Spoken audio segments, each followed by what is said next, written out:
إن الحمد لله نحمده ونصلي ونسلم على رسوله الكريم وعلى آله وأصحابه حماة الدين المتين وعلى كل من تابعهم بإحسان إلى يوم الدين.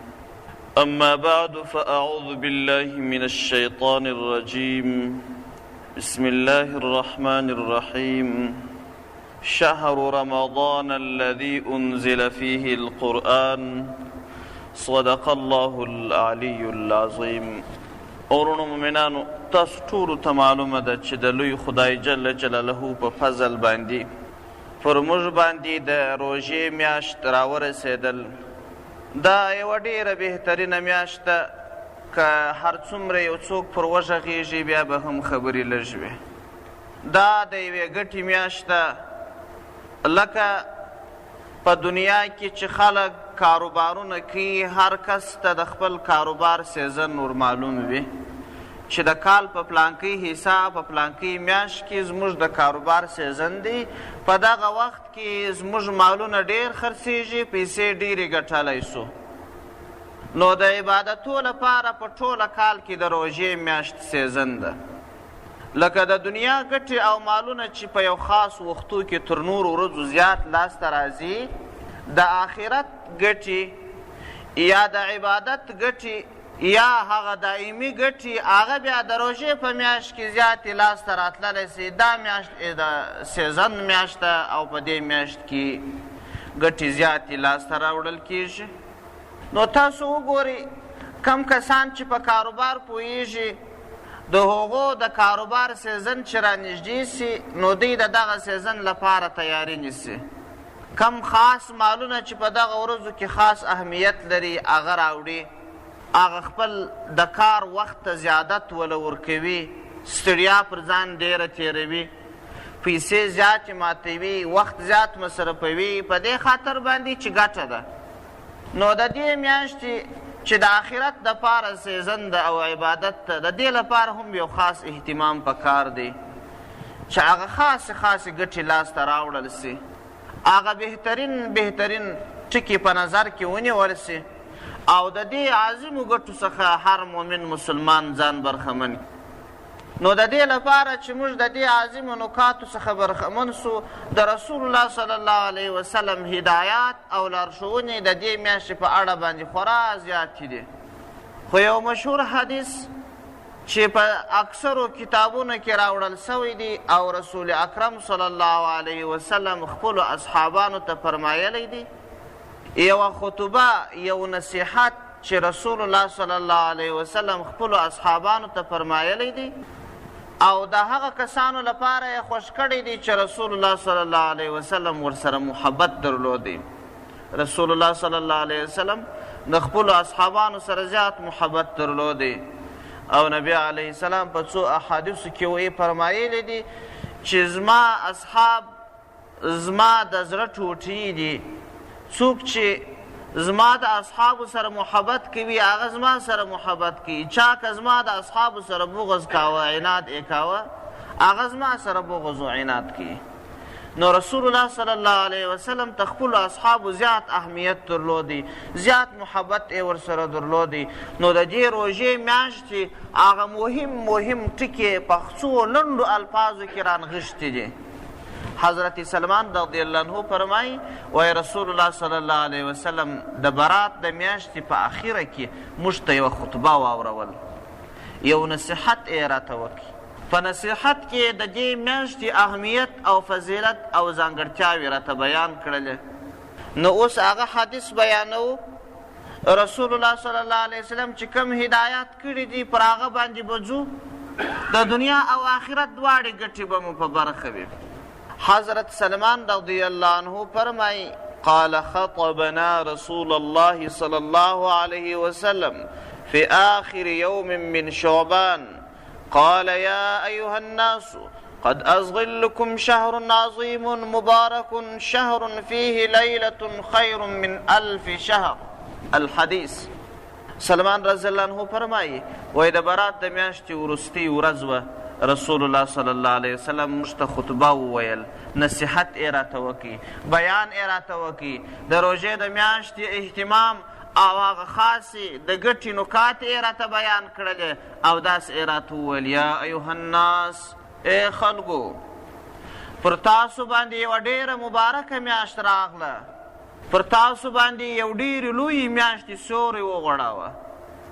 دا یو داسې میاشت ده چې په دې میاشت کې یوه داسې شپه ده چې د هغې شپې عبادت تر زرو میاشتو بهتر دی. نبی علیه السلام تر ټولو مخکې هغه مهم ټکی بیان کوي او په دې خبره کې ډېرو خبرو ته اشارې وې. ولې خلکو پر تاسو باندې یوې ډېرې لویې بزرګې او بهترینې میاشتې سیوری وغوړاوئ. په دې میاشت کې یوه شپه ده چې د هغې شپې عبادت تر زرو میاشتو بهتر دی. مطلب دا چې تاسو لره پکار ده چې یو آن یوه ثانیه په دې میاشت کې غفلت ونه کړي، ځکه هسې نه چې دغه د 80 کالو عبادت مو د لاس څخه ووځي. موږ چې کله لمنځونه کوو، روژې نیسو، عبادتونه کوو، تلاوت کوو، صدقات کوو، پر دې باندې باوري نه یو چې دا به د الله په دربار کې قبول وي او که به نه وي قبول. هېڅوک پر دې باور نه لري، هېڅوک دا تصدیق و تایید نه لري، دا ثبوت په لاس کې نه لري چې زما عبادت قبول سو. دا د الله خوښه ده چې زموږ دغه کمزوری عبادت قبلوي او که یې نه قبلوي. خو کله چې سړی په دې میاشت کې دغه یوه شپه پیدا کړي او په دغه یوه شپه عبادت وکړي، الله عز وجل تر 80 کالو زیات د قبول سوي عبادت ثواب له ورکوي. ګورې چې متوجه سئ، قبول سوی عبادت. نو نبی علیه اسلام د اهمترین ټکي اول وارې په دې حدیث کې خپلو اصحابانو ته وفرمایه، ول په دې کې داسې یوه شپه ده چې تر زرو میاشتو بهتره ده. بیا به یوه ورځ د خیر انشاءالله د قدر پر شپه باندې په تفصیل سره خبرې وکړو چې د قدر شپه کم اهمیتونه لري، څنګه یې څوک پیدا کولی سي او باید کم عبادتونه پکښې وکړي. په هغه کې هم خورا تفصیلي خبره ده. نبی علیه السلام د دې خبرې پسې وویل شهر جعل الله صيامه فریضة وقیام لیله تطوعا. نبی علیه السلام په دغه حدیث کې و خپلو اصحابانو ته دویمه خبره دا وکړه، ول ای زما اصحابو، دا یوه داسې میاشت ده چې د ورځې روژه یې الله فرض ګرځولې ده او د شپې عبادت یې الله نفل ګرځولی دی. د شپې د عبادت څخه مراد تراویح دی. تراویح هغه عبادت دی چې د څلورو مذهبونو، څلورګونې مذهبونه، حق مذهبونه، د هغو مذهبونو د ټولو علماو پر دې اتفاق دی چې روژې ثابت دي، سنت دی او 20 رکاته دي. که څه هم ځینې نوې ډلې پیدا سوي دي، هغه ځینې خلک 8 رکاته بولي، ځینې یې لازمې نه بولي، خو هغو ته په کار نه ده، ځکه وخت د فساد دی، وخت د فتنو دی. په کار دا د هر مؤمن مسلمان لره که چیرې ایمان ساتل غواړي د خپل مذهب څخه دې نه وځي.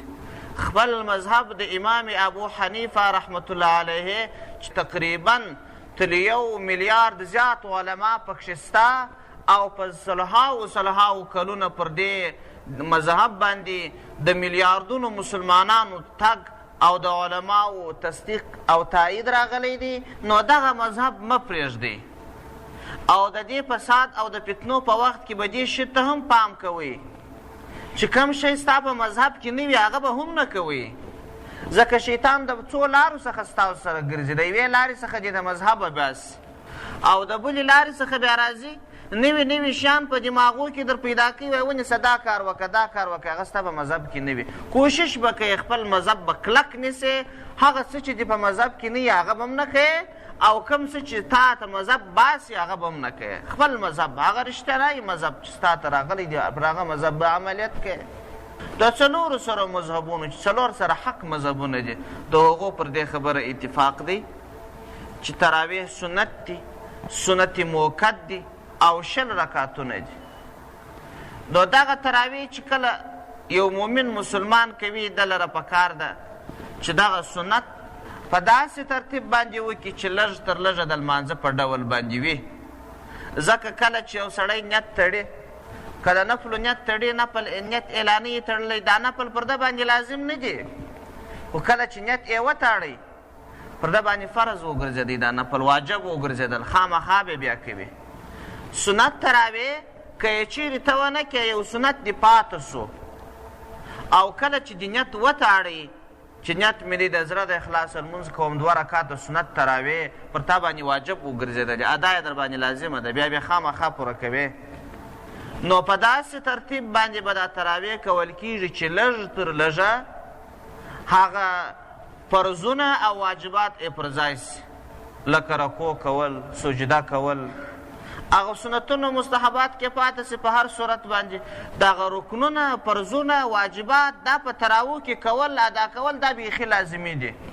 که یې ونه سي فرضونه واجبات یې پاته سي نو تراویح نه سپېڅوي. دغه سنت چې تا نیت یې تړلی و دا پر خپل ځای باندې ادا نه سولې، اول دې غاړې بندېدلې یا به نه بندېدلې چې تراویح داسې پاتېدلې، اوس یقین غاړې بندې سوې ځکه تا پر ځان باندې لازمې کړلې بیا دې سمې ادا نه کړلې. داسې مثال لري. نو تعدیل د رکنونو په رکوع کښې آرام کول، په سجدو کښې آرام کول، په قیامو کښې آرام کول، لږ تر لږه دا تلاوت په داسې ترتیب باندې کول چې پسخند خو نه وي. ځکه که چیرې ته یو بل چاته خبره کوې، د یو چا سره روغبړ کوې، هغه ته به چابک الفاظو باندې ووایه بس زه ما د خدای په امان تلوار مې ده، بس دا خبره مې درته وکړله. هغه وایي ځه ولاړ ستا ماغزه خراب چې ته لیونی یې، په ما پسخند وایې، د شوده خیال دې را باندې راغلی دی چې داسې چابکې خبرې دې راته وکړلې، زه هېڅ ضرورت تا ته نه لرم، ځه په مخې دې شه سه. نو ته چې د الله دا سپېڅلی کلام داسې چابک وایه، وځه زما تلوار ده ځم بېدېږم، نو الله به ستا سره څه معامله وکړي. نو لږ تر لږه دا شی پکار ده. خو یوه ډېره لویه بدبختي راغلې ده زموږ ټولنې ته او ډېر دا خلک د زړه سوي دي، هغه دا چې دغه تراویح فقط او فقط د رسم و د رواج په شکل باندې استعمالوي. د تراویح پر سر باندې د مولوي صاحب څخه هم خوابدي، د تراویح پر سر باندې مسجد ته هم پرېږدي بل مسجد ته ځي. اکثره یې پر دې باندې د لږ کسان نه ښیمه، تقواداره خلک نه ښیمه، اکثره خلک پر دې باندې دي، خصوصا دا ځوانه طبقان وای ماشاءالله څونه ښې تراویح دي. هغه تراویح چې هغه په تراویح پسخند وي، ځکه که چیرې داسې تراویح ونه کړي نو بیا دوی څه چم کوي، بیا ځي پر دوکانو باندې بنډارونه کوي، وایي دا تراویح نه دي، دا مولوي صاحب خو سړی د دینه بېزاره کوي، پر تا دې د الله قهر سي، دا د دینه بېزاره کېدل دي چې هغه لمونځ کوي. هغه وایي لږ تر لږه دومرې تراویح وکړه، چابکې وکړه، لکه صحابه و چې وایي وسه عبارت تلاوت پکښې کاوه په یوه رکعت کې، هغه مه کوه. لکه تابعینو چې په 2 رکعتو کې ټوله قرآن وایه، هغه مه کوه. 10 آیاتونه مه پکښې وایه، فقط 3 آیاتونه پکښې ووایه. لږ تر لږه دا حروف یې صحیح ادا کړه، په دا قرآن پسخند مه وه. لږ تر لږه دا رکوع ته چې ته ولاړ سې فقط او فقط 2 ثانیې، بلا نه 2 ثانیې په سجده کې پاتېږه، 1 ثانیه سم دم درېږه، 2 ثانیې په سجده کې پاتېږه، نیمه دقیقه په اتحیاته کې کښېنه. څومره لږ خبرې دي، دا د دینه بېزاري ده، دا د دینه څخه لرې کېدل دي. نو ته بیا راولاړېږه، تراویح نه کوې، بیا ځې دغه ته پر دوکانو باندې کښېنې بانډار کوې، ورکې کوې. باره نو مولوي صاحب خود مجبوره یې وایي چې تر دغه ورکې کوي، تر دغه خو نو دا چاپکې تراویح ښه دي. غم خو ستا دی، نو مولوي صاحب بیا ولاړ سي کور به بیا 2 وارې تراویح وکړي، ځکه دا 3 پاوه 1 ساعت د الله دپاره وخت ضایع کېدل دا افتخار دی. وخت ضایع کېدل خو بیخي نه دي، افتخار دی. ځکه که چیرې ستا پر یو چا باندې فقط 2 زره باندې خولا نیمه ورځ ورته تېره کړې، نو چې د الله عز وجل د رضایت دپاره یو څوک د 1 ساعت به لابد وخت تېروي، دا خو هېڅ اشتباه نه ده. مولوي صاحب خو به ولاړ سي بیا به تراویح وکړي، غم خو ستا دی، ته څه کوې؟ تا خو په دین باندې پسخند ووه، په تراویح دې پسخند ووه، چابکې دې وکړلې ولاړلې. مولوي صاحب کې نه کوي، خوا ځینې بندې بیا ته ځې په دوکانو کې ورکې کوې یا بانډارونه کوې، مولوي صاحب خو سړی د دینه بېزاره کوي، دا څنګه تراویح دي؟ تر دې خو د ختم تراویح لا ښه دي. د ختم تراویح هم تراویح نه دي چې هغه دغه رقم کېږي، د ختم تراویح لږ تر لږه باید په 1.5 ساعت ادا سي، ځکه یوه سپاره قرآن کریم ویل که چیرې په دغسې چابکو الفاظ وي چې د حرکاتو سکناتو د حروفو تر مابین ځای فرق موجود نه سي، د رکوع د ناستې د قومي او د جلسې فرق نه سي، هغه تر دې لا غټه ګناه ده. دلته خو لا لنډ صورتونه وو، هلته خو اوږده صورتونه دي، هغه به هم پر دغسې ترتیب باندې نه کوې. او دوهمه بدبختي دا ده په دا تراویح کې چې ځینې خلک بیا داسې کوي، ما خپله محسوسي لیدلي او اورېدلي دي چې په 10 رکعتو کې وایي وایي سپاره ختموي هره ورځ یې کوي 20 رکاته نه کوي. داسې لاسته چې زموږ مدرسې ته یو سړی رالی ول یو حافظ را پیدا کړه چې په 2 رکاتو کې یوه سپاره ویله چې 20 رکاته نه کوو. ځینې کسان بیا داسې کوي چې په 20 شپو کې ټوله قرآن کریم ختموي بیا تراویح نه کوي. ځینې بیا داسې کوي چې په 25 ورځو کې خلاصوي، ځینې په 28 ورځو کې خلاصوي. دا ټولې باطلې او د ځانه جوړې سوي د شیطان طریقې دي. هر څوک چې کوي هغه د شیطان پر طریقه باندې ځي. چې روژه وي تراوه وي، نبی علیه السلام داسې خبره کړې ده چې د ورځې عبادت فرض دی، روژه نیول فرض دی، او د شپې عبادت نفل دی، سنت دی، تراویح سنت دی. څومره روژې چې وي په هغه اندازه باندې تراویح کول سنت دی، لازم دی. نو په کار دا ده چې څونه ورځې تراویح کېږي په هغونه ورځې باندې څونه ورځې روژې نیول کېږي هغونه ورځې تراویح وسي. البته یوه خبره شته، هغه خبره دا ده که چیرې دا خبره په شک کې وه چې سبا روژه ده او که نه ده، تراویح لازمي نه دي تر څو چې یقین اطلاع نه یې راغلی. که څه 95% ستا باور وي، که څه 90% ستا باور وي، خو تراویح نسې کولی تر څو یقین را نسي. ځکه تر دغه مهاله پورې یقین برات ته شک د روژې دی. زموږ د فقه شریف قانون داسې دی چې یقین په شک نه ځایلیږي.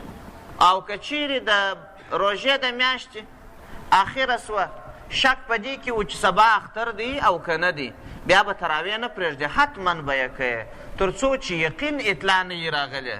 یقین اطلاع نه یې راغلی چې سبا اختر دی، تر هغه وخته پورې روژې نه پاتېږي. ته نو نه وایه چې زموږ په ټوله ښار کې چا د اختر په شپه تراویح کړي دي.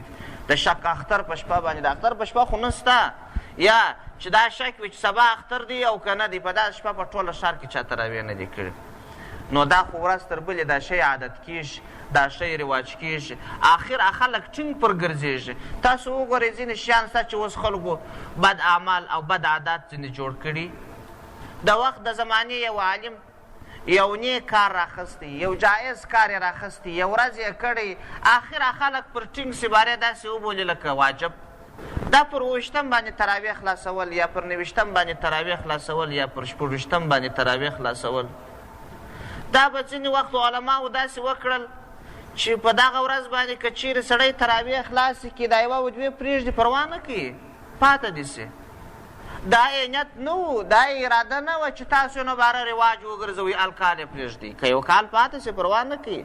دا یې مطلب نه و چې تاسو یې رواج وګرځوئ. اوس خو زموږ خلکو رواج ګرځولی دی، پر 28 تراویح ختمول، پر 25 ختمول، پر 29 28 داسې خلکو جوړ کړي دي. دا شی لازمي نه دی. دا دوهمه مهمه خبره وه چې نبي علیه السلام صحابهو ته یادونه وکړل.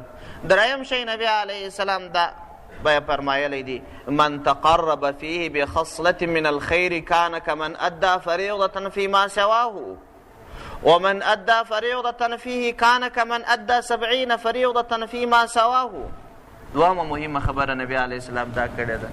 و ای زما اصحابو، ای مسلمانانو، دا یوه داسې میاشت ده چې په دې کې یو څوک نفلي عبادت ترسره کړي، داسې ثواب لري لکه په نورو میاشتو کې چې فرضي عبادت ترسره کړي. د فرضي ثواب حتما تر نفلي عبادت زیات دی. او که چیرې په دې میاشت کې یو فرض عبادت ترسره کړي، دومره ثواب لري لکه په نورو میاشتو کې چې 80 فرضونه ادا کړي. مقصود د نبی علیه السلام په دې خبرو سره دا دی چې دا میاشت د کار میاشت ده. په دې میاشت کې باید یوه ثانیه، یو آن فارغه وخت تیر نه کړل سي، بلکې د آخرت لپاره کار وکړل سي. ځکه لکه مخکې چې ما وویله چې دا د عبادت سیزن دی، نو په دغه ورځو کې چې د یوه نفل دومره ثواب دی لکه د فرضو ده، او د یوه فرض د دومره ثواب دی لکه د 80 فرضو ده. مطلب دا دی ځینې چې هغه فرضي اعمال خو باید بیخي په ټینګار سره وسي، هېڅ بې جماعته لمونځ پاته نه سي، ځکه پر جماعت باندې بیخي زیاته پایبندي ده. ان حضرت صلی الله علیه وسلم په یو حدیث کې فرمایلی دي، وایي که چیرې زما زړه وغواړي چې یو څو کسانو ځوانانو ته امر وکړم چې بوټي راټول کړي او بیا په کلي کې وګرځېږم، کم سړی چې د جماعته پاته سوی هغه راولم، کور یې ور وسوځم. نبي علیه السلام دومره مهربانه پیغمبر چې هېڅ کله د زشتۍ او د تکلیف د دې څخه لرې پاتې دی. په ټول عمر باندې پر مسلمان باندې د ده لاس نه دی پورته سوی، وچه پلاخه هېڅوک په ټول عمر نه دی وهلی، او په ټول عمر باندې د ده چلاخه پر مسلمان نه ده پورته سوی. او نه زشته خبره چاته کړې. دونه مهربانه پیغمبر و. هغه دومره ورته په قهر او په غوسه کې دی. وایي دغه کس چې کور ناست دی جومات ته نه راځي، زړه مې غواړي چې به څو ځوانانو باندې بوټ راټول کړم او بیا کور ور وسوځم. ځینې کسان خو دا وایي که چیرې چا اذان اورېدی، عذر یې نه درلودی، جومات ته نه راتلی، دا سرې لمونځ نه دی صحیح. یوه ډله علما دې ته تللي دي. بله ډله علما فتوا کوي، وایي د نبي علیه السلام په حدیث عمل کوي، وایي خبردار اوسئ هغه کس منافق دی. په نفاق کې هیڅ شک نشته چې اذان اوري عذر نه لري جومات ته نه راځي. دا بل حدیث هم راغلی دی، علماو هم پر دا فیصله کړې. زموږ مذهب دا دی چې کوم کس جومات ته نه راځي او عذر نه لري، غاړې اخلاص یې د لمانځه ده، فرض یې ادا کړل، خو ثواب د لمانځه هېڅ نشته، فقط د عذاب خلاص. لمونځ خو د دې لپاره نه چې ته یوازې د عذاب خلاص یې، هم به د عذابه څخه ځان خلاصوې، هم به ثواب په دې لمانځه ګټې چې ستا په عملنامه کې ولیکل سي. نو دغه کس چې عذر نه لري د دې سړي دپاره ثواب نشته. نو نبي علیه السلام ډېره توجه کړې د دې خبرې ته. وایي فرضي اعمال موقت سنتونه لازمي خو به خامخا وي، بلکې نفلي عبادتونه به هم په دې میاشت کې ترسره کېږي. خو دا خو د نبي علیه السلام هغه انعام دی چې موږ ته یې فرمایلی دی، هغه د ګټې معلومات دی چې موږ ته یې راکړي دي. موږ به داسې نه کوو چې مازې به په غوږو اورې تر تېرېږو، به خپلې نیمګړتیاوې به هم راپورته کوو چې موږ نو څونه عمل په کړی دی. تاسو وګورئ که روژې میاشت چې راسي په سلو کې اتیا کسان سهار بېدېږي، پېشلمۍ چې وکړي په سلو کې اتیا کسان بېدېږي، 20 کسان به داسې پاتېږي چې هغه د سهار خوب نه کوي. په د اتیاو کسانو کې بیا 80 کسان داسې دي چې پېشلمۍ وکړي، لمونځ ځینې پاته سي، ځینې ځي که د الله ته سره سر ته ورسوي کور وکړي، که نه وکړي نه وکړي. 20% خو دا دی چې بیخي یې نه کوي، بس وایي زه روژه نیسمه، پېشلمۍ کوي، د سهار لمونځ قضا کوي. او یوه برخه یې بیا داسې دی چې پېشلمۍ کوي، جومات پرېږدي، د الله ته یې بس ژر ژر لمونځ وکړي، باره بیده سي، وایي خو فرضي روژه مې په خوله ده. او 20% یې نو داسې کسان دي چې هغه پېشلمۍ کوي، د پېشلمۍ نه وروسته جومات راځي، د جومات اهتمام هم کوي. اوس نو دغه بدبختان دا په اکثرو کورو کې شته. د کورو مشران که نه وي، دا کشران یې دي، زامن یې دي، کشران ورونه یې دي، ښځې و کوچنیان یې دي. اکثرو ته معلومات شته، داسې یوه نوې خبره نه ده چې تاسو نه ده اورېدلې، بلکې ټولو اورېدلې ده، او د اکثرو په کورو کې به شاید دا کسان هم وي. نو دغه کسان، دغه بدبختان چې راولاړېږي، پېشلمۍ کول یو مستحب کار دی، سنت کار نه دی، مستحب کار دی. دغه یو مستحب کار ترسره کوي. کله چې دا مستحب کار ترسره کړي، لمونځ پر قضا کړي، فرض عمل پر قضا کړي، دا څومره د مصیبت خبره ده، دا څومره د بدبختۍ خبره ده. په هغه حدیث کې تاسو واورېدل چې نبي علیه السلام وفرمایل چې فرضي اعمال خو به خامخا وي، او په دې میاشت کې به سړی زیات اهتمام د نفلي عبادتو کوي، فرضي خو به قطعا نه پرېږدي. نو دی چې نفلي عبادت ترسره کوي او یو فرضي اعمال دا پر پرېږدي، دا به نو کله ګټي. او یا فرضي عمل پر پرېږدي، موقت سنت پر پرېږدي، جومات ځینې پاته سي. نو په کار دا ده چې دغه 11 میاشتې یو چا په بدبختۍ تېرې کړي وي، په لټۍ یې تېرې کړي، د شیطان پر لاره یې تېرې کړي، پروا نه کوي. ستا په ګمان نعوذ بالله خدایه تر شیطان بهتر، نعوذ بالله. دا یوه میاشت خو د خدای لپاره عبادت وکړه، 11 میاشت خو د شیطان لپاره ولاړه دی.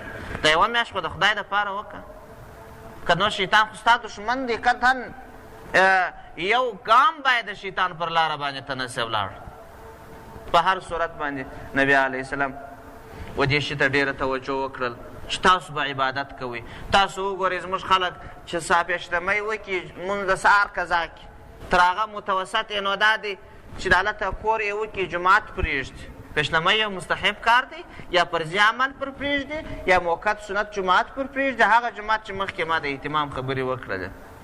بیا بېدېږي کله چې د ماښام وخت سي، د ماښام پر وخت باندې خو نو د دوی د مورې صاحب سره بدي ده که دا لږ اوږد لمونځ وکړي. وایي دا څنګه لمونځ دی مورې صاحب چې کوي؟ نه کوم، نه راځم کور ته خپل لمونځ کوم، کور کوم، ګسر یې جومات نه کوم.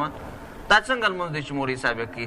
مورې صاحب وچ کلک مکلف دی، د دوی مزدور دی چې لمونځ به په 3 دقیقې کې ورکوي. که یې ور نه کړي نیم حاجت مسجد ته نه راځي. که تاسو نه منئ نن ماښام راسئ، زه به تاسو ته در وښیم چې زه به جومات اوږد ورکړم څونه کسان راځي، چې جومات چابک ورکړم د دې د شیطان پر خوښه باندې څونه کسان راځي. دا معلومداره خبره ده، په تجربه رسېدلې، زما د 20 کالو تجربه ده. تاسو به مو اکثرو لیدلي وي. د ماښام جومات خدای د روژه مات په خاطر باندې ماښام جومات خدای د خپل نس په خاطر باندې چې د روژه نیولې د هغه دا رقم غورځي. نبي علیه السلام د فرضي اعمالو ټینګار خو بیخي ورته کوي، وایي نفلي اعمال وکړه، ډېر یې وکړه. دی دا فرضي عبادت پر دغه رقم باندې سره وش کړي، دا فرضي لمونځ ټوک یې کړي، سره در بدر یې کړي. او د ماخستن لمونځ چې د ماخستن جومات ته رالو، د ماخستن لمونځ ماجبر جومات خو نه وي، خو نو مخکې ما وویله بیا د مولوي صاحب سره بدي ده.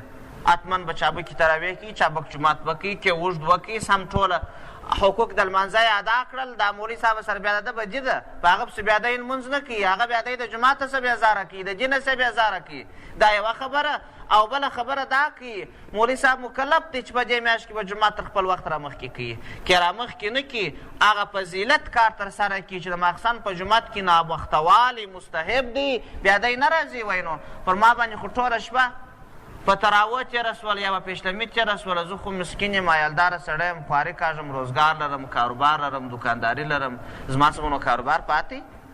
مولوي صاحب مکلف دی، د دوی مزدور دی چې جومات به رامخکې کوي نیم ساعت 3 پاوه. د ماښام ماخستن جومات پر دا رقم وکړي.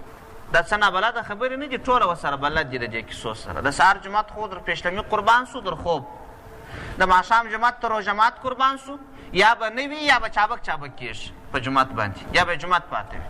د ماخستن لمونځ د تراوه په خاطر باندې به رامخکې کېږي، وختي به کېږي، هغه به هم چابک کېږي.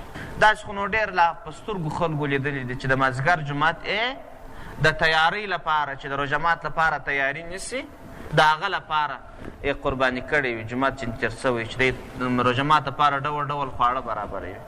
دا دوهمه مهمه خبره وه چې نبي علیه السلام فرمایلې ده. نو دا مهمې خبرې رااخلو، خپل ځان ته به هم متوجه کېږو چې موږ څونه عملي کړي دي. چې ځان ته متوجه نه سو نو شیطان خو یوازې موږ ته دا وایي چې ډېر ښه ډېر ښه، بس ښه سو، الله دې توفیق راکړي. یا هغه نیمګړتیاوې به هم متوجه کوو او هغه به اصلاح کوو. دا زموږ او ستاسو مسؤلیت دی، زما ستا د ټولو مسؤلیت دی، متوجه کېږو به. نبي علیه السلام فرمایي وهو شهر الصبر والصبر ثوابه الجنه. دا دوهم مهمه خبره ده.